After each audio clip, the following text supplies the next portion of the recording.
இதே பொண்ணு. அப்புறம் அதுக்கடுத்து பையனா? இன்னொரு பொண்ணு, 2 பொண்ணு, ஒரு பையன். இது மூத்தவங்க. அத்தா தாய் இந்த மாதிரி கிரகம் இருந்தால் ஒரே சொல்லு, ரெட்டை இல்லைன்னா ஒத்த. பாப்பாவுக்கு கிரகம் இருக்குது. சரியா? இன்னொரு பாப்பா இருக்காளா? அவள் என்ன படிக்கிறா? அவள் இந்த வருஷம் 12 போகிறா. இதுவாக்குறா. அந்த மாதிரி கிரகம் இருந்தால் ரெட்டை இல்லைன்னா ஒத்த. நீ 2 கிரகம் இருக்குது. ஆம்பளை பிள்ளைக்கு இருக்காத்தா? இருந்தால் இருக்குன்னு சொல்லி, இல்லைன்னா இல்லைன்னு இருக்கா. 3 பிள்ளைக்கு கிரகம் இருக்குது. 3 பிள்ளைக்கு கிரகம். சரியா? ஒரு ஊர் 3க்குமே கிரகம் இருக்கணும். அதெல்லாம் ஒன்றும் பிரச்சனை இல்லை. ஆத்தாட்ட வந்துட்டிங்கன்னா அதெல்லாம் கிரகம் தான் சரியா. சரியா? ஆனால் 3 எதுவுமே இருக்குது. சரினா ஒவ்வொருத்தருக்கும் ஒவ்வொரு மாதிரி இருக்கும். சரியா? அது ஒன்றும் பிரச்சனை இல்லை.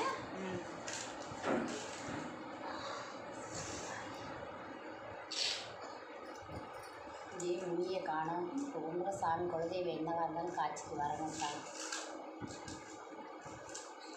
அது நல்லா வரணும் அப்படின்னு சொல்லி. அது சரி. தலைக்கு மேலே முடங்கி போய் கிடக்குது. சரியா? எங்கே கையில் உங்கள் சாமி அருவா வச்சுருக்காவா? மேற்காத்துக்காரா உங்கள் தெய்வம்? மேற்கு எல்லா பக்கமே தெரியும். எல்லா சாமியுமே தெரியும். என்ன பாதையை காணுமே. இப்படி இருந்தா அவள் உள்ள இருந்து அப்படிலாம் இல்லை. உங்களுக்கு என்ன பிரச்சனையாது? அதுதான் உங்களை எடுக்க தெரியும். சரியாயா? உன்னுடைய பிரச்சனை இப்படித்தான் இருக்கு. அது உண்மையா பொய்யா நீ சொல்லு. சரி, அப்போ பிரச்சனைன்னு வந்துக்கங்க. உங்களுடைய பிரச்சனை இதுன்னு சொல்லி அம்மா சொல்லுங்க. சரியா? கோண மணலாத்தான் இருக்கு. இன்னைக்கு நீ வந்து உட்காந்துருக்கேன்னா இந்த இடத்துல கோண மணலாக இருக்குன்னு சொல்லிட்டு இங்கே வந்து உட்காந்துருக்கியா? சரியாயா? மனசெல்லாம் பாரமாக இருக்குது.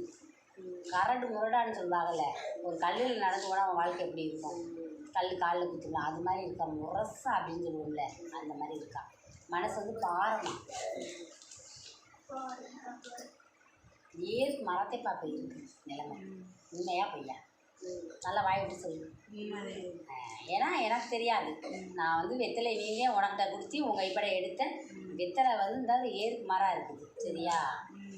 அப்படி இருக்கக்கூடாதுல்ல. கண்ணீர் வடியுது. ஏன் கண்ணீர் வடியுது? கண்ணீர் வடியக்கூடாதுல்ல. எப்படின்னா இருக்க நம்ம குடும்பம் வந்து நல்லா இருக்கணும். சரியா?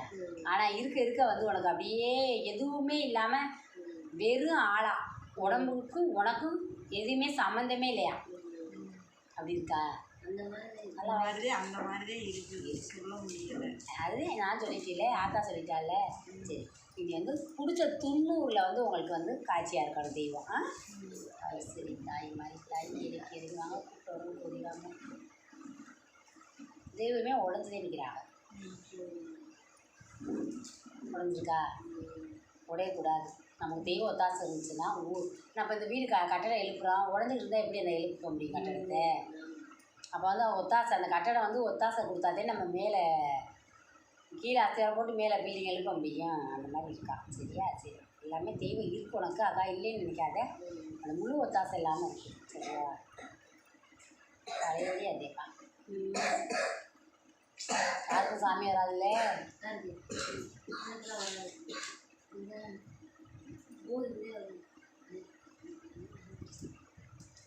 தலைமகளுக்கு நாகதோசை இருக்கு.